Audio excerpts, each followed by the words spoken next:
Hey guys, it's your brother CJ. Welcome to the Divorce and Custody channel for men.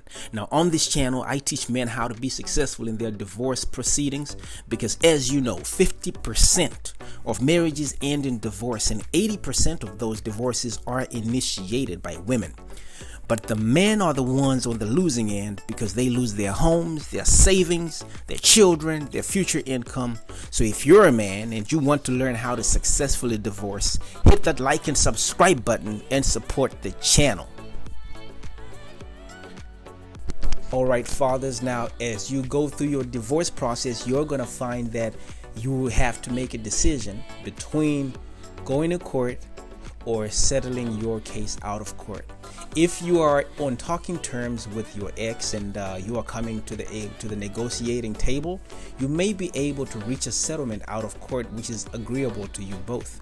But if there is no agreement and the other party is not willing to negotiate in any way or shape or form, then you may have to go to court. And if you do, then these are the advantages of settling out of court or going to court. We're going to start with settling out of court.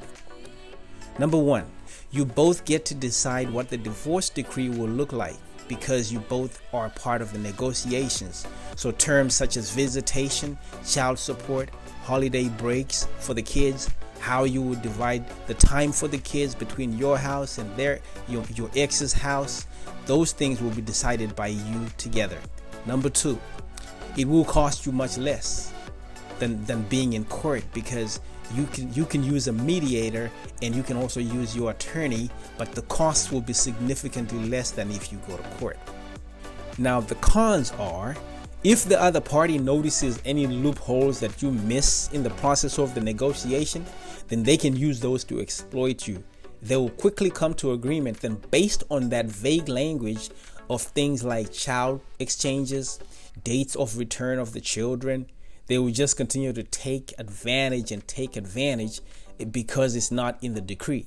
So make sure that the language used in the terms and the conditions are very, very clear.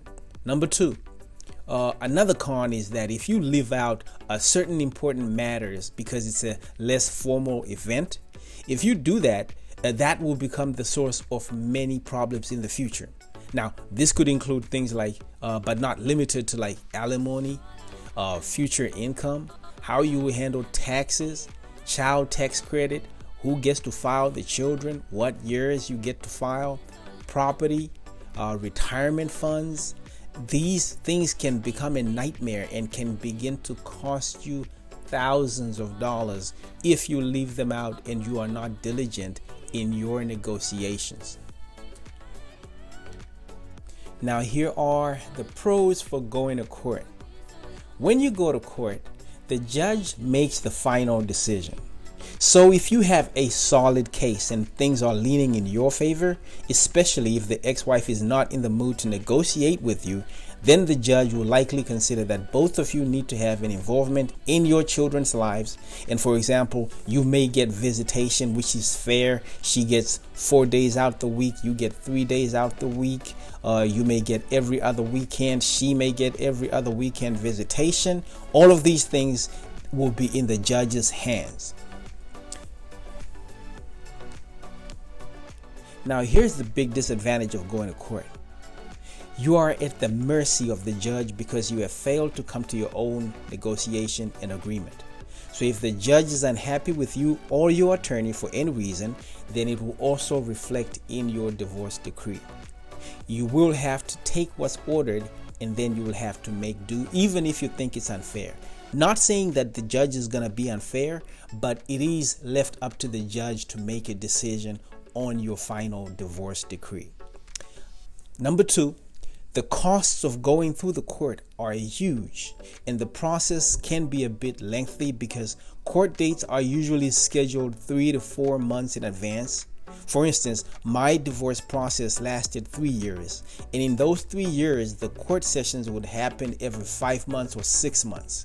So it's not like we could just schedule an issue and then appear before the judge tomorrow like we do on TV, right? Now, going to court can also be a costly experience.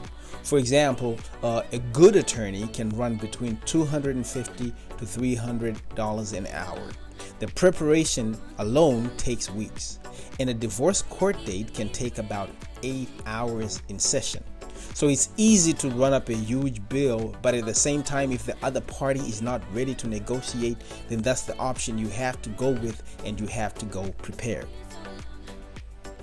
And so to sum it up, this is what I'm saying.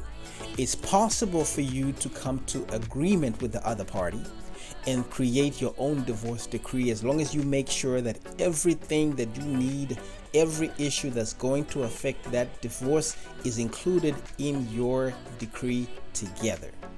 The second thing would be, of course, if you're going to go to court, then make sure that you have an airtight case so that you have a great presentation, especially if you have filed divorce first, because then you get to go before the judge before she does, which puts you at a significant advantage. Now guys, if you learned anything from what I said, I have an ebook that will absolutely blow your mind away. It speaks of 10 things that your lawyer will not tell you about custody and divorce. For that, click the link below. Now hit the like and subscribe button and the notification bell right now. So guys, tell me what you think in the comment section, whether you agree, disagree. Also, don't forget to subscribe and hit the bell. I will be bringing fire content daily on this platform. Also, set up some time on my calendar for a one-on-one on divorce coaching. Until next time, it's CYA. Cover your assets. Peace.